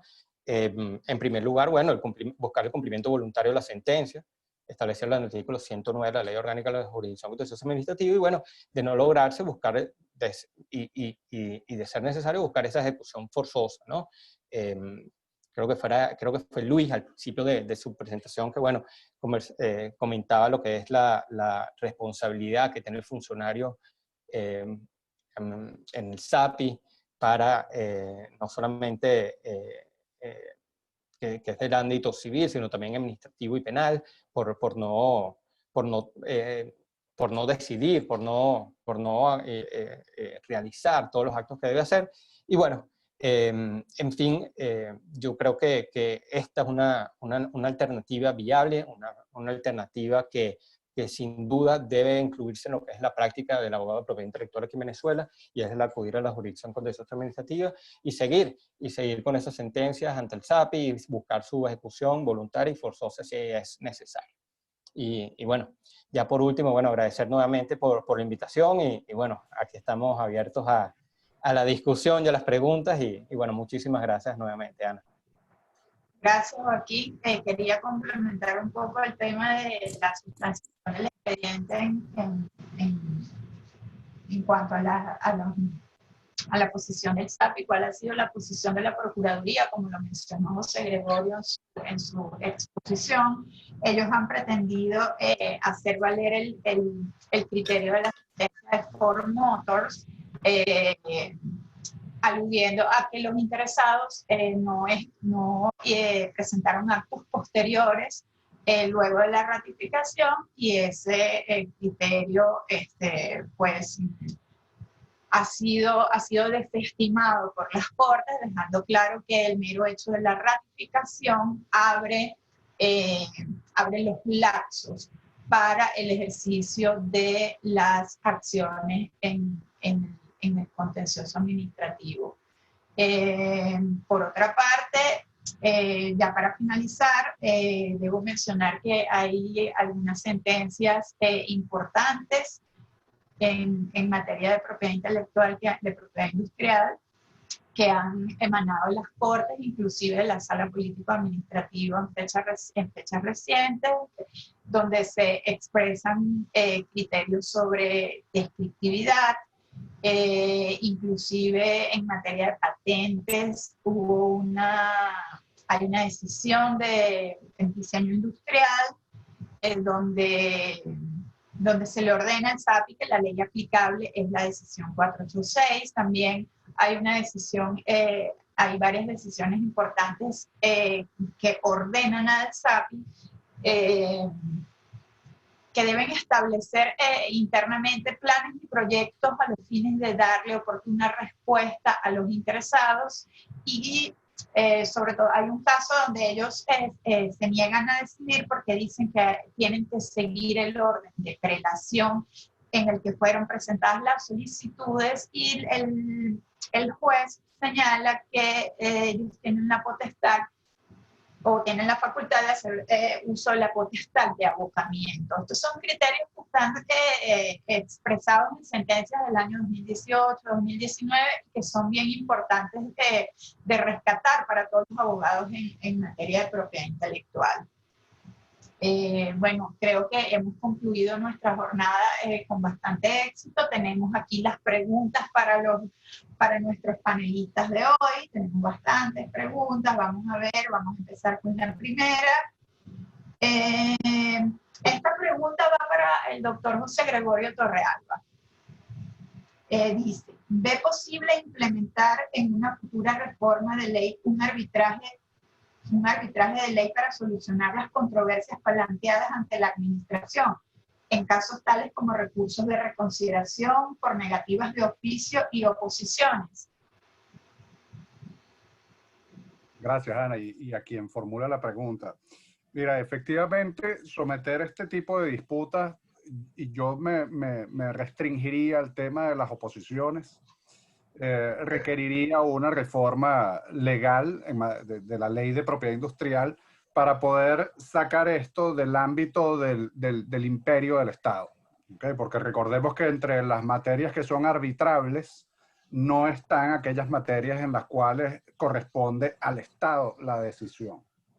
Yo creo que efectivamente el tema de las oposiciones, sobre todo, pero además tendrías casos como las caducidades por falta de uso. Yo creo que ese tipo de controversias donde el registro de la propiedad industrial actúa más como un árbitro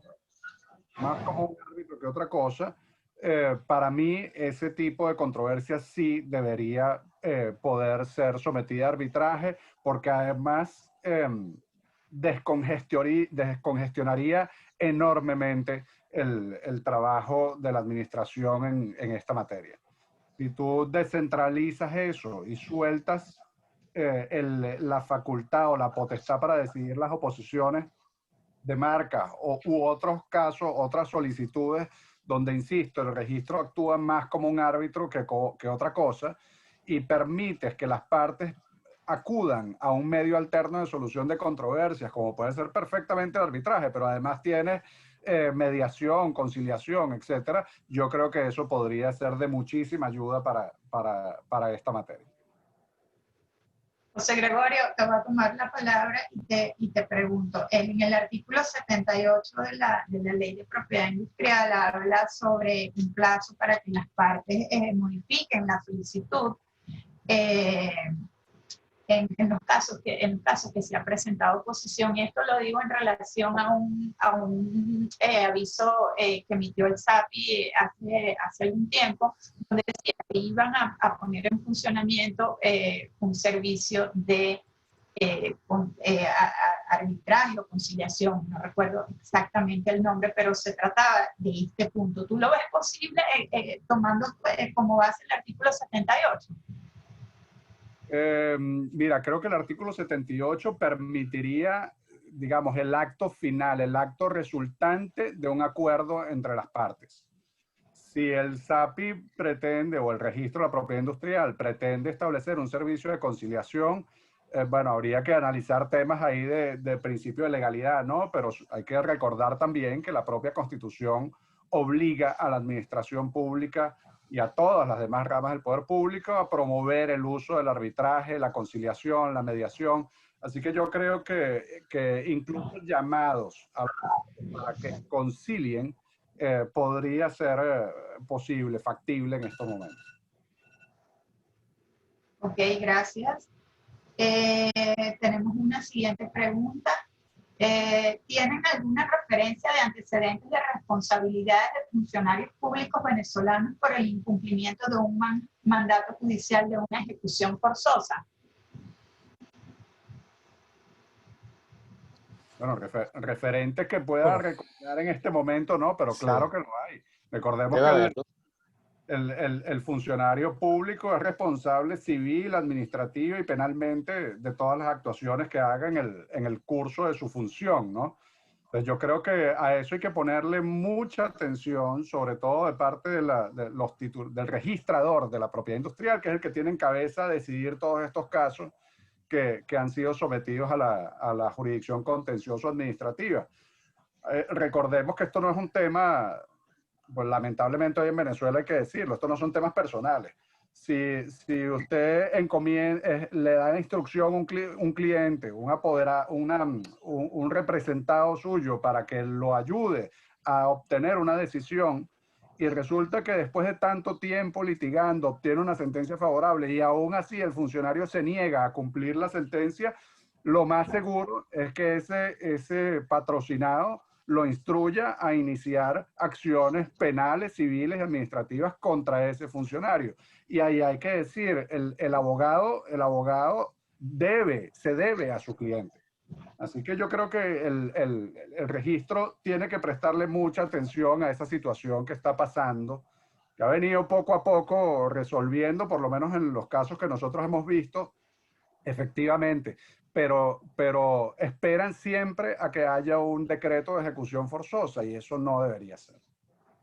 Inclusive hemos visto en los boletines de la propiedad industrial como hay resoluciones en donde hablan y ponen la palabra expresamente, forzosamente, decidimos de acuerdo a la decisión, o sea, lo ponen en negrita, o sea, en verdad que lo han hecho, pero hay que insistir, ¿verdad? Que ese trabajo de gestionar para que ejecuten la sentencia es un trabajo que bueno, que como tú decías, uno se ve a su cliente y uno debe hacerlo y llevarlo hasta el final. Exacto, hemos visto las decisiones en el boletín, lo que hemos visto son ejecuciones forzosas, pero sin embargo en los últimos boletines hemos visto continuidad en la publicación de ejecuciones forzosas. Ok, Luis, ¿tenías algo que decir?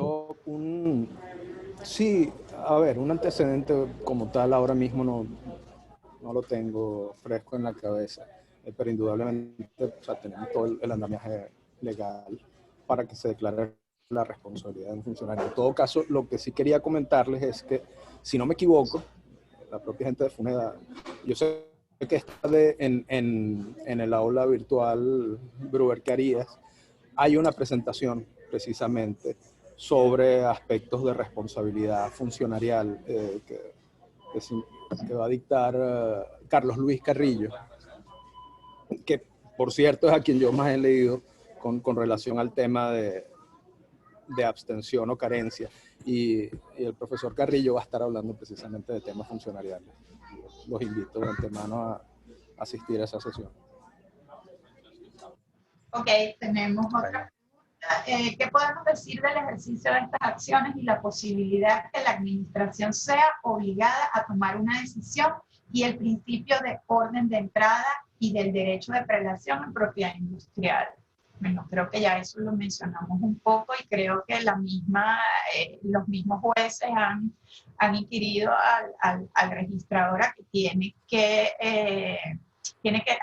decidir, visto, hay una sentencia inclusive que dice, en el fallo señala, este caso tiene 19 años esperando por una decisión y no puede usted decirle al administrado que usted tiene un orden de prelación. Debe hacerlo sin necesidad de que haya resuelto inclusive una anterioridad, porque inclusive le recuerda que la interposición de un recurso no suspende los efectos de un acto administrativo. Entonces creo que ahí, si alguno tiene algo que aportar. Bueno, a mí me gustaría comentar que el tema de la prelación es distinto al tema que busques tú una decisión ante los tribunales contenciosos administrativos, los juzgados nacionales. O sea, no vas a pararme a mí una ejecución de una sentencia porque hay una persona que tiene esperando 25 años y yo tengo 20. Eso no debería ser. Yo tomé las acciones legales pertinentes justamente para buscar y obtener esa decisión y lo único que le queda al SAPI es cumplir con esa orden realizada por los jueces. Sí, si tuviese que agregar algo, lo que comentan Ana y Joaquín me parece que es correcto. Probablemente el orden de entrada no puede ser una excusa para que SAPI deje de ejecutar la sentencia. Sin embargo, yo entiendo que la pregunta va muy dirigida al problema que se puede presentar específicamente en el área de marcas. Específicamente en el área de marcas, cuando estás compelido a pronunciarte sobre una oposición, pero probablemente haya un antecedente que te impida conceder la marca objeto de oposición. Entonces, eso sí, indudablemente son problemas que pueden hacer difícil la ejecución de una sentencia por parte de SAP. No, totalmente. Ajá. Adelante, José Gregorio. Yo creo que ahí el problema del SAPI no puede estar fundamentado en que tiene o no una marca anterior que lo pueda impedir. No, usted tiene que resolver. Si hay una marca anterior que está impidiendo la resolución de esta oposición o de esta marca, bueno, resuelva la anterior. De una vez. O sea, no puede decir, no, es que tengo aquella pendiente. No, bueno, resuelva también la que está pendiente. Y es que es tan importante. Pero el punto está en que, existiendo una sentencia emanada de un tribunal, no hay manera de que el registro pueda alegar un orden de prelación. Hasta por temas de equidad, la justicia funciona para quien actúa diligentemente. Yo creo que eso tiene que quedar muy claro. No hay forma de evadir una ejecución de una sentencia sobre la base de un supuesto orden de prelación. Así es. Me decides todo lo que prela. Me decides de una vez todo lo que prela y este también. Exacto. Exactamente. Ok. Aquí tenemos una pregunta para el doctor Torrealba. ¿Es necesario que exista un acto administrativo que ordene ratificar el interés? O en caso de no obtener respuesta, se puede acudir directamente al contencioso para solicitar respuesta. No, claro, por supuesto. A ver, lo que hemos venido comentando son situaciones extraordinarias. Ya lo decíamos, ¿no?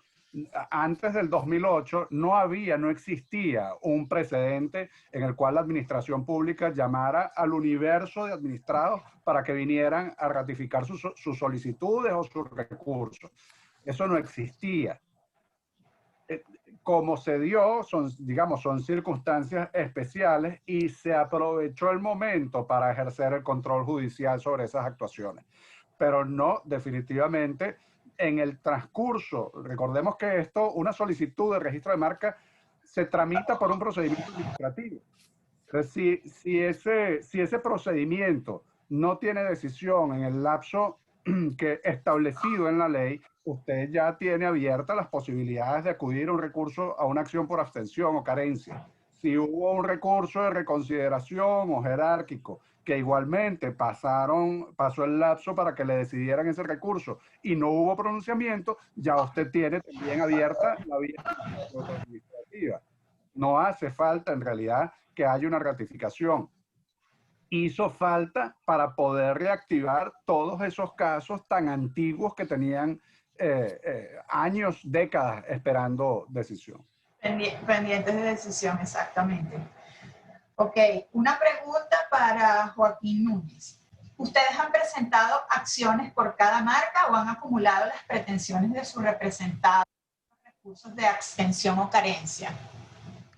En los de abstención sí, si todos están bajo el mismo supuesto, lo hemos acumulado. Sí, lo hemos acumulado, una sola acción, incluyendo todas las solicitudes que están bajo ese mismo supuesto. Ya por lo que es por silencio, sí es otra cosa, ya como lo comentaba José Gregorio, un recurso de reconciliación dependiendo de la causal de negativa. Ok, tenemos otra pregunta. ¿Cómo queda el derecho de prelación en aquellas oposiciones cuyos interesados no recurrieron por la vía contenciosa administrativa ante las decisiones judiciales que obligan al SAPI a decidir la oposición inmediatamente? Esa ya la respondimos. Ok, ¿cómo queda el derecho de prelación? Ciertamente ya la contestamos.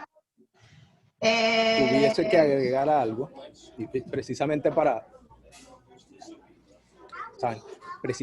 poner de relieve y repasar lo que ya se ha respondido al respecto. De nuevo, si no ejerces una acción, pues sencillamente quedas a merced de que SAPI alguna vez se pronunció o no sobre ese caso. Y esto es para poner énfasis en la importancia de... No, y también para agregar, bueno, es distinto ir al SAPI diciendo, mira, yo ratifiqué, decídeme, a llegar al SAPI ya con una sentencia en donde le ordene justamente tomar la decisión, ¿no? Ok, hay una última pregunta que también creo que está contestada para José Gregorio. ¿El criterio de la sentencia formalmente se considera superado o solo es admisible el recurso contencioso cuando la administración ordena estas ratificaciones? Pues creo que también fue contestado, pero si tienen algo más que aportar. No, yo lo comentaba justo en mi presentación. El caso Ford Motors es un criterio que está vigente. ¿Okay? La particularidad de estos casos fue precisamente que no es que el administrado se presentó, como dice Joaquín, ante el registro y ratificó su recurso, o ante el ministerio y ratificó su recurso voluntariamente.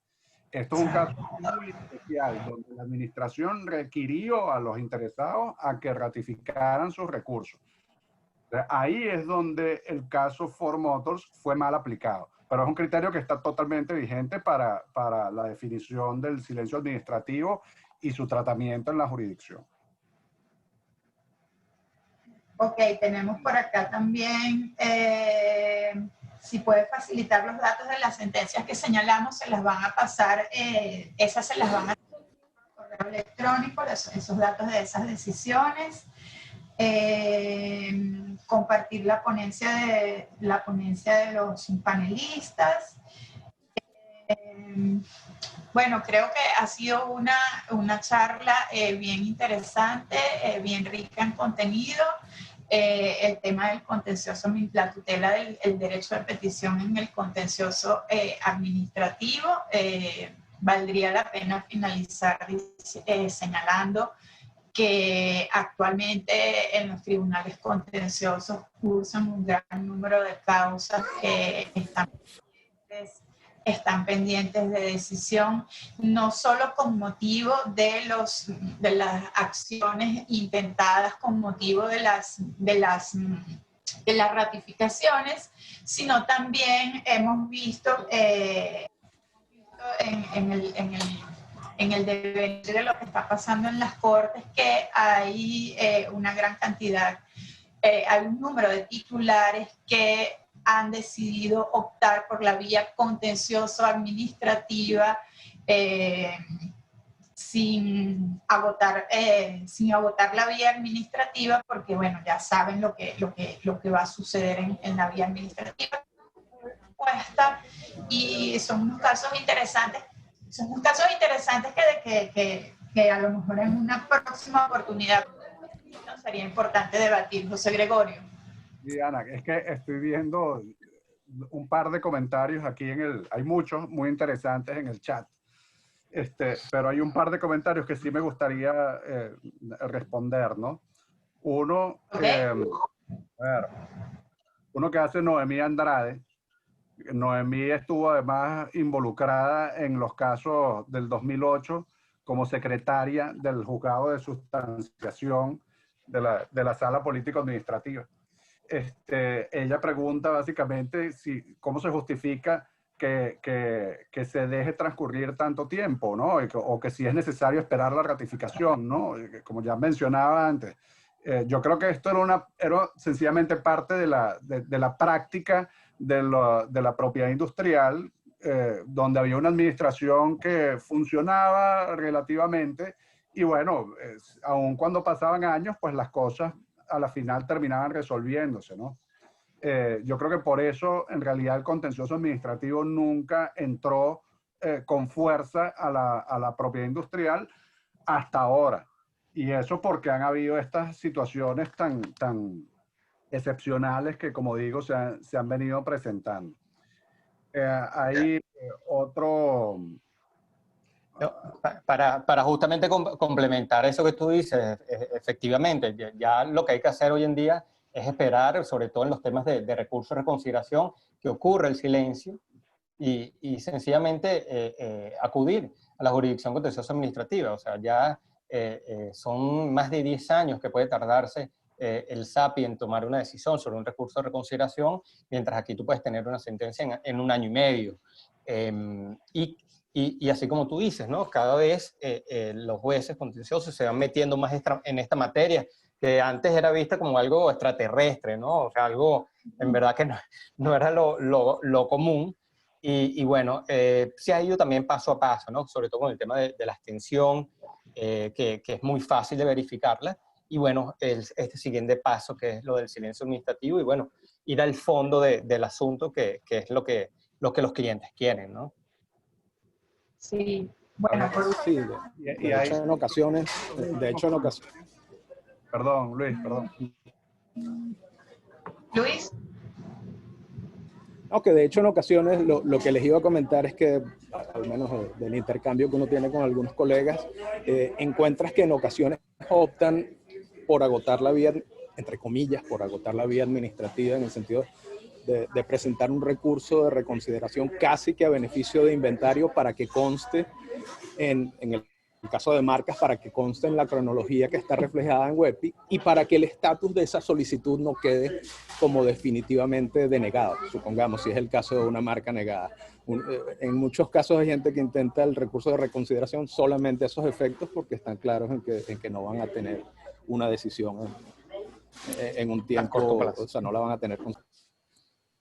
Bueno, creo que por último nos queda señalar que ante la publicidad que se ha hecho en el Boletín de la Propiedad Industrial de las ejecuciones forzosas de las sentencias que han emanado del contencioso administrativo, pues habrá que ver que otras decisiones también esté decretada la ejecución forzosa.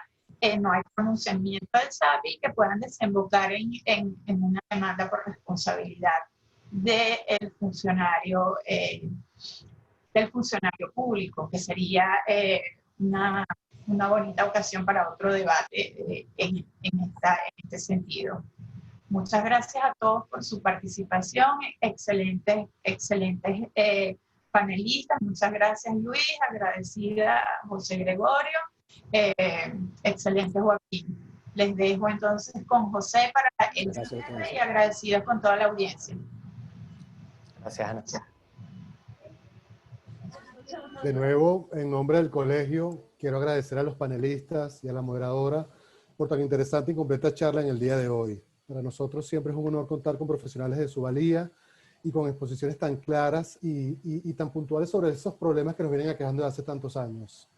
Para cerrar, les recuerdo que nuestra próxima charla será el próximo 15 de septiembre y tocaremos otra de las aristas del derecho intelectual y la necesaria tutela que requieren estos derechos. En específico hablaremos de la observancia de los derechos de propiedad intelectual. Puntualmente también quedaron algunas preguntas adicionales que se realizaron posteriormente.